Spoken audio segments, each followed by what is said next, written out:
अस्सलाम दोस्तों, मैं थोड़ा दोस्तों बकर ज़हीर। तुम वेंदे पे हो बकर टीवी यूट्यूब चैनल बकर टीवी। तो होर सुनाओ सेहतां ते बीतां कैसियां। तो अज का कोई व्लॉग इन्ना बहुत देर ना व्लॉग अपलोड कर रहा क्योंकि मेरा थोड़ा जिहा ना फॉल्ट पै गया सीगा, थोड़ा टाईफाइड जिहा हो गया सी, बुखार जिहा हो गया सी, तां करके थोड़ा जिहा ना मसला जिहा पै गया सी, ते इस करके मैं वीडियो अपलोड कर नहीं सकिया। तो तुसीं वीडियो इंजॉय करो, वीडियो बड़ी जबरदस्त है क्योंकि अज छेली पाई है। मैं क्या थोड़ी तुहानूं विखा दईए। तो उत्थे लद्दन डे ने ट्राली, तो तकरीबन सारा ही वड़ लिया। तो तुहाडा दो दो चार तो चार पाँच 9 कराना कमा खड़ा, सवा पैली कमा खलोता रह गया। तो बाकी चलो जी तुसां वेखो, पैली खलोता रह गया। तो वह भी वढ़ के सिट्टा गे इंशाअल्लाह तआला। तो अनकरीब ही असीं तकरीबन 1 2 तो 3 दिनों के असीं टूल भी लवा रहे हैं। तो वह भी तुहानूं विखावांगा, ओहदा भी व्लॉग लैदा शूट होएगा। तो ये जिहड़ा कमाद दी ट्राली लद्दी है, ये लैके जानी है कित्थे, उत्थे मिल ते ओहदा भी तुहानूं व्लॉग अपलोड लाजमी किया जाएगा। तो तुसां वीडियो वेखो। तो मैं थोड़ा तुहानूं बैक व्यू देना, बैक व्यू बड़ा जबरदस्त आ रहा है जी। असीं आगे बैक व्यू तो चेक करो, किड्डी हरियाली माशाअल्लाह जबरदस्त कितना आ सारी ना ये पाई ओहदी सवाह पाई है जी ना, मैल वगैरह लादी होंगी शुगर मिल चुलिया दी। ये साडी पैली नहीं किसी दी है, लेकिन ये जी आई साडी ट्राली दी है। नाना बू गए सिट्टन कमाद नाल ही, उन्होंने कहा साडा भी ले चलो। तो उन्होंने कहा ठीक है जी, है साडे दोस्त ही है मेरे नाना बू दे। तो तुसीं हरियाली चेक करो, कमाद आ भी है, और उत्थों वढ़ रहे कमाद आ भी वढ़ना शुरू किया सी। लेकिन ये सानू लोगों ने कहा कि यार तुसीं रहन दवो, असीं ना ये ना बी वगैरह पाना, तो तुहाडे कोल इदां ही खरीद लेने खलोता ही।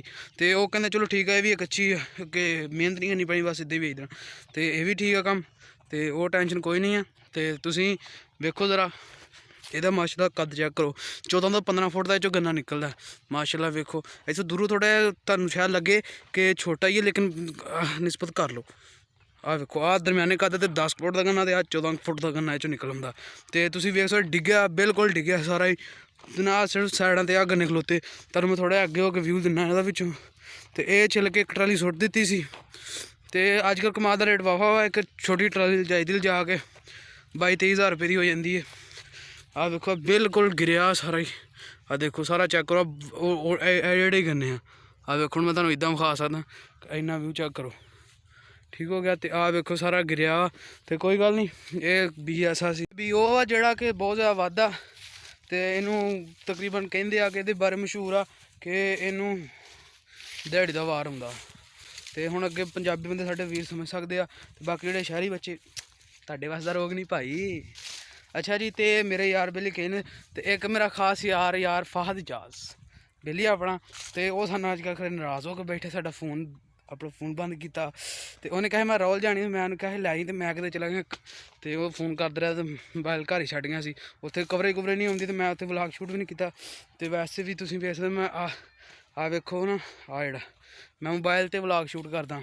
तो मैं टेक्नो कैमरा 15 रखा है, तो बड़ा प्यारा फोन आ, 48 MP फ्रंट कैमरा। तो कैमरा रिजल्ट तुसीं हिसाब ला सकते जी। तो बैक भी काफ़ी अच्छा कैमरा, तुसीं बैक कैमरा भी वेखना। लेकिन ज़्यादातर ये ना फोन होंदे गेमिंग फोन, ये G70 चिपसेट लगी छड्डो सारे कम्म करने अपना व्लॉग रेडी रखदे।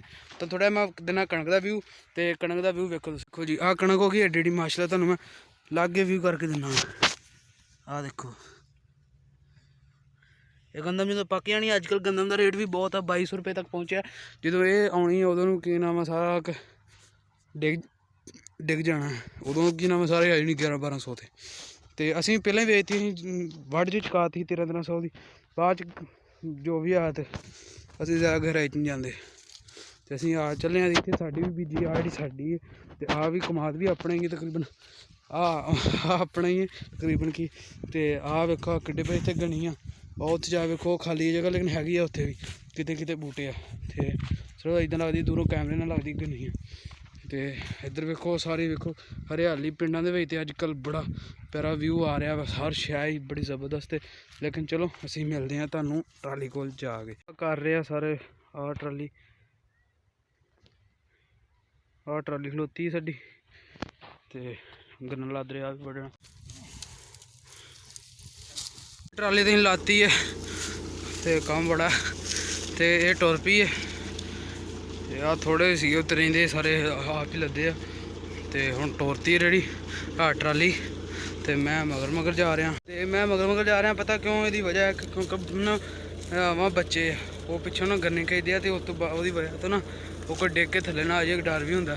ਗੰਨੇ ਦੀ ਤਾਂ ਕੋਈ ਗੱਲ ਨਹੀਂ, ਲੇਕਿਨ ਡਰ ਵੀ ਹੁੰਦਾ ਫਿਰ ਜਾਨ ਤੋਂ ਜਾਣਗੇ ਤੇ ਪਤਾ ਹੁੰਦਾ ਉੱਤੇ ਫਿਸ ਜਾਣਗੇ ਵਿਚਾਰੇ ਥੱਲੇ ਆ ਕੇ। ਤੇ ਅਸੀਂ ਮਗਰ ਜਾ ਰਹੇ ਹਾਂ ਕਿਉਂਕਿ ਅਸੀਂ ਉਹਨਾਂ ਦਾ ਵੇਖਣਾ ਕਿ ਨਾ ਕਰਨ। ਤੇ ਲਓ ਜੀ, ਹੁਣ ਅਸੀਂ ਇਹਨੂੰ ਲੈ ਕੇ ਜਾਣਾ ਵਾ ਗੰਨੇ ਵਾਲੀ ਫੈਕਟਰੀ ਤੋਂ। ਗੰਨੇ ਫੈਕਟਰੀ ਜਾਂ ਤੁਹਾਨੂੰ ਵਿਖਾਵਾਂਗੇ। ਤੇ ਹਾਲੇ ਤਾਂ ਫਿਲਹਾਲ ਮੈਂ ਜਾ ਰਿਹਾ ਵਾਂ ਤੇ ਗੰਨੇ ਦੀ ਫੈਕਟਰੀ ਜਾਣਾ ਵਾ ਤੇ ਉੱਥੇ ਗੰਨੇ ਲੈ ਕੇ ਜਾਣੇ ਆ। ਤੇ ਕਿਉਂਕਿ ਟੂਬਲ ਲਵਾਉਣਾ ਤਾਂ ਥੋੜ੍ਹੇ ਜਿਹੇ ਪੈਸੇ ਤਕਰੀਬਨ ਥੋੜ੍ਹੇ ਆ, ਤੇ ਉਹਦੀ ਵਜ੍ਹਾ ਤੋਂ ਇਹ ਸਾਡੇ ਨਹੀਂ ਨਾਨੇ ਪੂਰੇ ਥੋੜ੍ਹੇ ਜਿਹੇ ਰਹਿ ਗਏ ਸੀ ਗੰਨੇ ਜਿਹੜੇ ਨਾ, ਹੁਣ ਅਸੀਂ ਲੈ ਚੱਲੇ ਹਾਂ। ਤੇ ਤਕਰੀਬਨ ਹਾਲੇ ਨਹੀਂ, ਸ਼ਾਇਦ ਰਾਤ ਨੂੰ ਗਏ ਤੇ ਫਿਰ ਉੱਥੇ ਵਲੌਗ ਸ਼ੂਟ ਨਹੀਂ ਹੋਣਾ ਕਿਉਂਕਿ ਹਨੇਰਾ ਹੋਣਾ। ਤੇ ਇੱਕ ਵੈਸੇ ਵੀ ਉੱਥੇ ਮਨਾ ਵਾ। ਬਾਕੀ ਤੁਸੀਂ ਵੇਖ ਲਿਆ ਸਾਰਾ ਪਿਛਲਾ ਵਲੌਗ ਦੇਣ ਗਏ ਅਸੀਂ ਤੁਹਾਨੂੰ ਸਾਰਾ ਵਿਖਾਇਆ ਸੀ। ਤੇ ਹੁਣ ਅਸੀਂ ਤੁਹਾਨੂੰ ਮਿਲਦੇ ਹਾਂ ਫਿਰ। ਮੈਂ ਤਾਂ ਥੋੜ੍ਹਾ ਸ਼ੂਟ ਕਰਦਾ ਫਿਰ ਕਿਤੇ ਜਾ ਕੇ। ਹੁਣ ਹਵੇਲੀ ਜਾਣਾ, ਹਵੇਲੀ ਜਾ ਕੇ ਕਰਦੇ। ਅੱਛਾ ਜੀ, ਅਸੀਂ ਜਾ ਰਹੇ ਹਾਂ ਹੁਣ ਉੱਥੇ ਜਿਹੜੀ ਆ ਫੈਕਟਰੀ ਦੇ ਵਿੱਚ, ਗੰਨਾ ਫੈਕਟਰੀ ਦੇ ਵਿੱਚ। ਤੇ ਮੈਨੂੰ ਲੱਗਦਾ ਕਿ ਪਹੁੰਚਦੇ ਅੰਧੇਰਾ ਹੋ ਜਾਣਾ। ਲੇਕਿਨ ਜੇ ਤੁਸੀਂ ਵੀਡੀਓ ਨਹੀਂ ਵੇਖੀ ਉਹਦੀ ਤੇ ਉਹਦੇ ਵਿੱਚ ਹੁਣ ਵੀਡੀਓ ਬਣਾਉਣਾ ਅਲਾਓ ਨਹੀਂ ਗਾ। ਮੈਂ ਵੀਡੀਓ ਬਣਾਈ ਹੈ ਤਾਂ ਪਿਛਲੀ ਵੀਡੀਓ ਉਹੀ ਹੈ, ਜੇ ਕਹੋਗੇ ਤਾਂ ਮੈਂ ਡਿਸਕ੍ਰਿਪਸ਼ਨ 'ਚ ਲਿੰਕ ਡਾਲ ਦਾਂਗਾ। ਤੇ ਬਾਕੀ ਚੈਨਲ ਨੂੰ ਸਬਸਕ੍ਰਾਈਬ ਕਰੋ। ਅੱਜ ਦਾ ਵਲੌਗ ਕਰਦੇ ਇੱਥੇ ਐਂਡ। ਤੇ ਦੁਆ ਯਾਦ ਰੱਖੋ, ਢੇਰ ਸਾਰਾ ਪਿਆਰ, ਅੱਲਾ ਹਾਫਿਜ਼। ਤੇ ਬਾਕੀ ਚੈਨਲ ਸਬਸਕ੍ਰਾਈਬ ਕਰਨਾ ਲਾਜ਼ਮੀ ਨਾ ਭੁੱਲਿਓ। ਮੈਂ ਵੇਖਿਆ ਸੀਗਾ ਤਕਰੀਬਨ ਕੋਈ ਅੱਧੇ ਬੰਦੇ ਤਾਂ ਯਾਰ ਅਨਸਬਸਕ੍ਰਾਈਬ ਕਰਕੇ ਵੇਖਦੇ ਆ। ਤੇ ਸਬਸਕ੍ਰਾਈਬ ਕਰ ਲਿਓ ਲਾਜ਼ਮੀ ਵੀਡੀਓ ਨੂੰ, ਚੈਨਲ ਨੂੰ। ਤੇ ਵੀਡੀਓ ਨੂੰ ਲਾਈਕ ਕਰ ਦਿਓ, ਸ਼ੇਅਰ ਕਰੋ, ਕਮੈਂਟ ਲਾਜ਼ਮੀ ਕਰਕੇ ਸਾਥ ਦਿਆ ਕਰੋ। ਮਿਲਦੇ ਹਾਂ ਕਿਸੇ ਨਵੇਂ ਵਲੌਗ ਦੇ ਵਿੱਚ। ਤਦ ਤੱਕ ਦੀ ਇਜਾਜ਼ਤ ਦਿਓ। ਅੱਲਾ।